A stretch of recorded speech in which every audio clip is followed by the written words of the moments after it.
নমস্কার, বাংলা বার্তা থেকে বলছি সন্ময় বন্দ্যোপাধ্যায়। একটু আজকের বাংলার বার্তায় আমরা আন্তর্জাতিক পরিবেশ পরিস্থিতিতে ভারতবর্ষের পরিস্থিতির একটা সাংঘাতিক কিন্তু সুন্দর ঘটনা আপনাদের কাছে বর্ণনা করব। আপনারা সবাই জানেন যে এই মুহূর্তে দাঁড়িয়ে ইউক্রেনের সঙ্গে সোভিয়েত রাশিয়ার সাংঘাতিক একটা মরণপূর্ণ লড়াই চলছে, যেখানে 41টা বিমানকে 1 জুন ফাইটার জেটকে ধ্বংস করে দিয়েছে ইউক্রেনের জেলেনস্কির বাহিনী।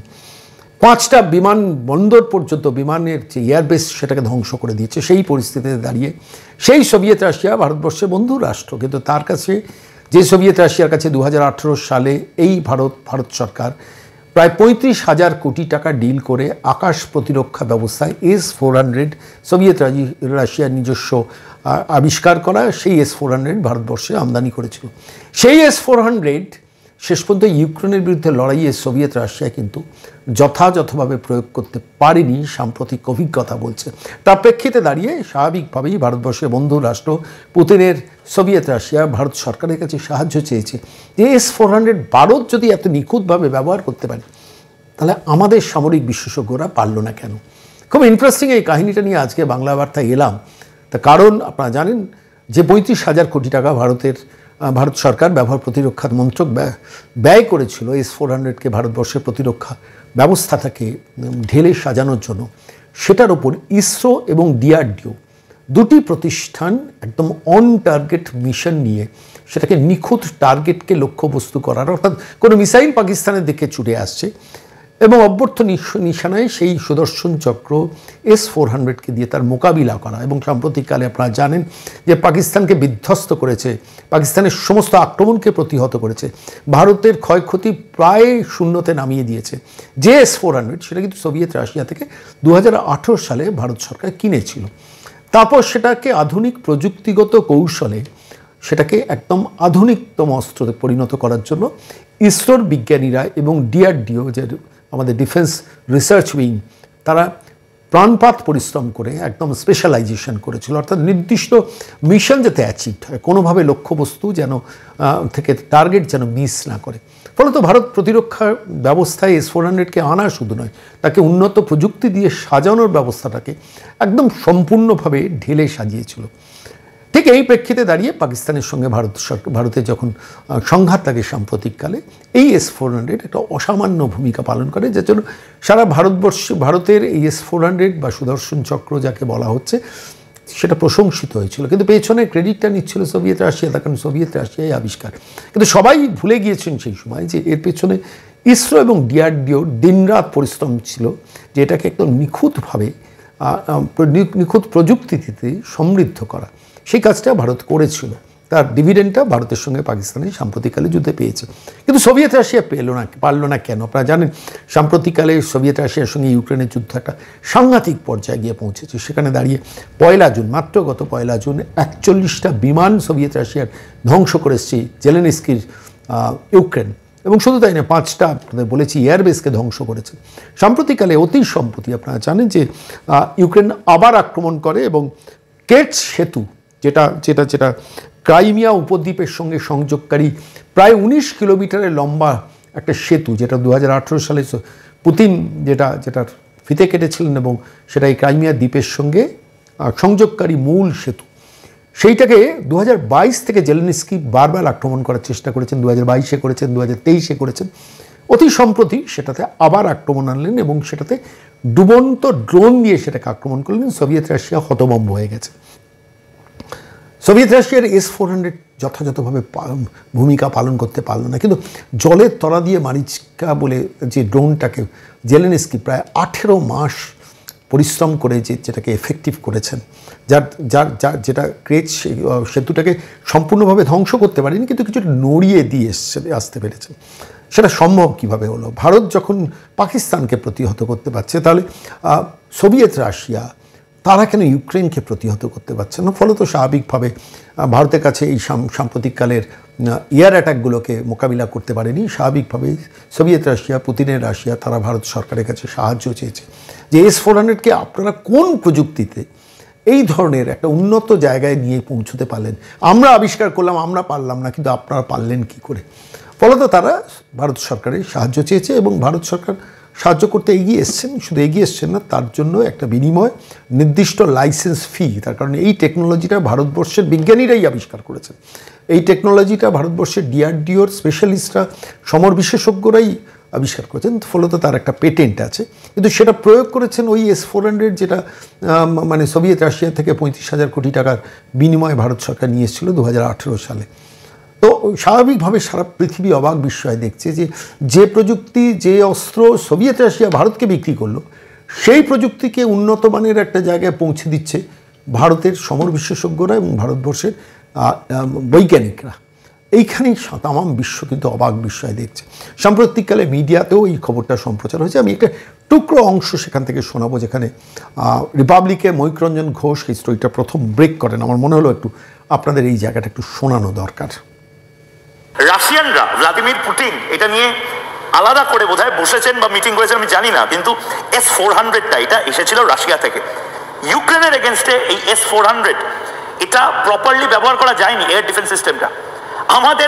আমরা রাশিয়া থেকে এটা নিয়ে আসি এবং আমাদের সুদর্শন চক্র সেটা আমরা এখানে একটু মডিফাই করি, বা আমরা যেটাকে বলি অ্যাসেম্বল করি। অ্যাসেম্বল করে আমরা অভূতপূর্বভাবে পাকিস্তানের বিরুদ্ধে এটাকে ব্যবহার করি। এতে রাশিয়া নড়ে চড়ে বসেছে। কেন? আপনারা গ্রাফিক্যালি দেখতে পাচ্ছেন S-400 ওইটা যা অবস্থায় ছিল সেইটাতে আমাদের বিজ্ঞানীরা শুধুমাত্র কাস্টমাইজেশন করেছে, অর্থাৎ আমাদের যারা ইসরোর বিজ্ঞানী এবং ডিআরডিওর যারা রয়েছেন তারা মডার্নাইজ করেছেন, এবং তার পাশাপাশি বেস প্রোডাক্টের সাথে ইন্ডিয়া মেড কাস্টমাইজেশন এটাকে ব্যবহার করেছেন। অর্থাৎ যে লুপহোলসগুলো ছিল সেইটা বারবার করে অঙ্ক কষে কষে তারা দেখেছেন, এবং দেখে যে জায়গাগুলোতে ব্যাকলগ ছিল সেগুলো তারা ঠিক করেছেন।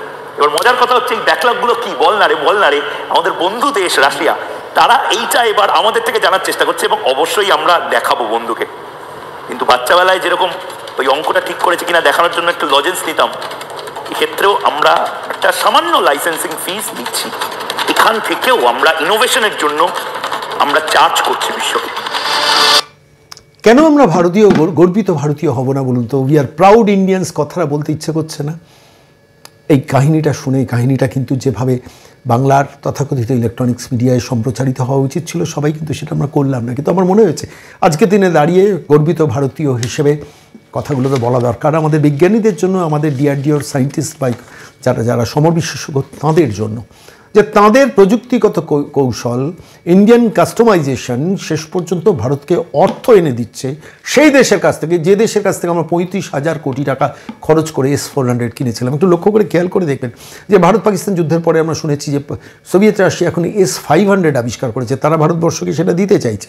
কিন্তু আমরা S-400কেই সোভিয়েত রাশিয়া নিজেরা ঠিকঠাকভাবে ব্যবহার করতে পারলো না। সেটাকে আমরা উন্নত প্রযুক্তি দিয়ে একটা উন্নততর জায়গায় নিয়ে গেলাম।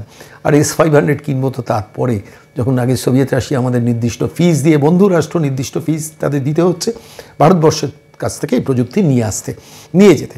ঠিক এই পরিস্থিতিতে দাঁড়িয়ে আমি একটু চলে যাব মার্কিন যুক্তরাষ্ট্রে। মার্কিন যুক্তরাষ্ট্রে আপনারা জানেন সেই দৃশ্য খুব ভাইরাল হয়ে গিয়েছিল, যখন সবে সদ্য সে দেশের রাষ্ট্রপতি হিসেবে ডোনাল্ড ট্রাম্প জিতেছেন, এবং জেতার তারপর জেলেনস্কি গিয়েছিলেন তার রাষ্ট্রপতি ভবনে দেখা করার জন্য, উত্তপ্ত বাক্য বিনিময়, এবং শেষ পর্যন্ত সেখান থেকে জেলেনস্কির বেরিয়ে আসা, এবং সেই দৃশ্য ভাইরাল হয়েছিল। ডোনাল্ড ট্রাম্প অসভ্য ব্যবহার করেছিল জেলেনস্কির সঙ্গে, কিন্তু সেই জেলেনস্কি ভেতরে 18 মাস ধরে প্রস্তুতি নিচ্ছিল যে ওয়ান ফাইন মর্নিং আমি এমনভাবে রাশিয়াকে নড়িয়ে দেবো যে রাশিয়ার মানসিক অবস্থাটা, ভিতটা দুর্বল হয়ে যাবে। দেখুন, খেয়াল করে দেখুন, ইস্তাম্বুলে সোভিয়েত রাশিয়ার সঙ্গে ইউক্রেনের যুদ্ধবিরতির জন্য একটা চেষ্টা চলছে, সেটা জানেন। ঠিক সেই পরিবেশে দাঁড়িয়ে ভোর 4:44 টাইমটা ভাবুন, আচমকা একটা ড্রোন সমুদ্রের তলা দিয়ে চলে গেল, গিয়ে 19 কিলোমিটার একটা লম্বা সেতুকে নাড়িয়ে দেওয়ার চেষ্টা করলো।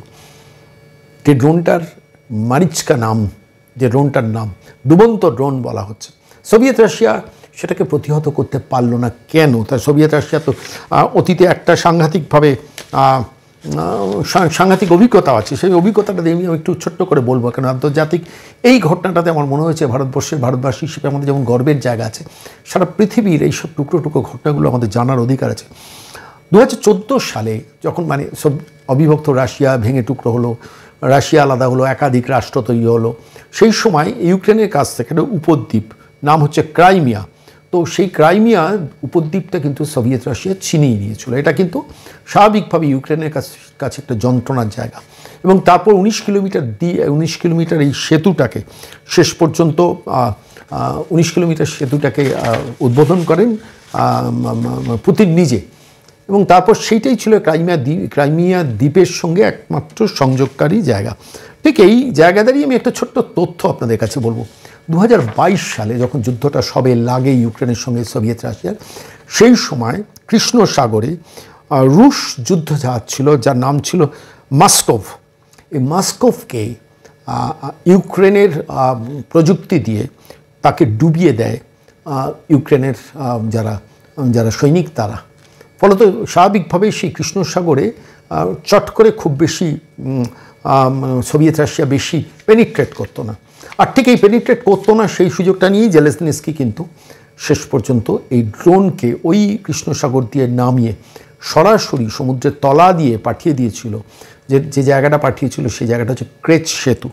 আমি এই জায়গায় টুকরো টুকরো কিছু তথ্য আপনাদের কাছে পেশ করবো আন্তর্জাতিক রাজনীতির সম্বন্ধে। আন্তর্জাতিক এই ধরনের তথ্যগুলো বাংলার প্রত্যেকটা মানুষের জেনে রাখাটা দরকার, যে যেখানে দাঁড়িয়ে ভারত সাম্প্রতিককালে খুব অত্যন্ত সাকসেসফুলি পাকিস্তানকে প্রতিহত করেছে, প্রত্যাঘাত করেছে, 9টি জঙ্গি ঘাঁটি গুড়িয়েছে, 11টা এয়ারবেসকে তছনছ করে দিয়েছে।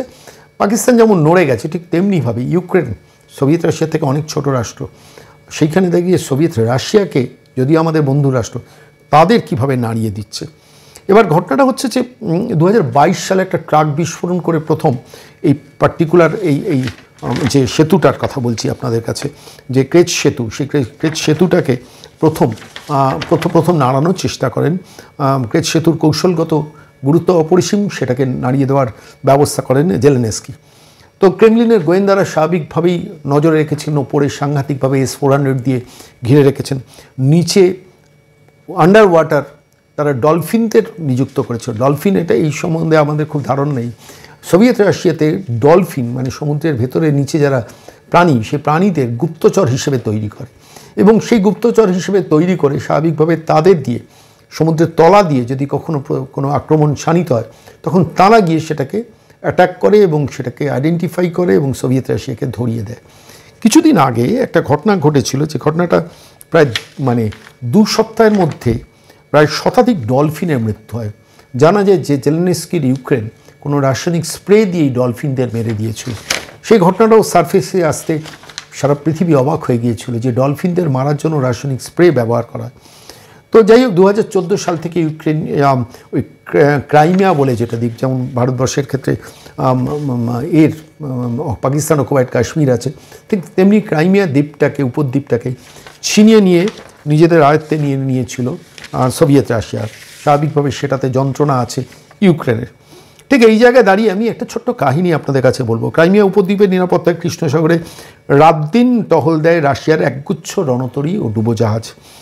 আর নিচ দিয়ে রয়েছে, নিচের সোভিয়েত রাশিয়ার রয়েছে বিশেষ সোনার সিস্টেম, যেটা হচ্ছে প্র্যাকটিক্যালি S-400 উপরে, ঠিক তেমনি ওদের হচ্ছে সোনার সিস্টেমটা রয়েছে। এবং কেচ সেতুর এই আত্মঘাতী ডুবো ট্রেন যেটা গেছে, এই সোনার যে সিস্টেমটা আছে, এরা কিন্তু আইডেন্টিফাই করতে পারেনি।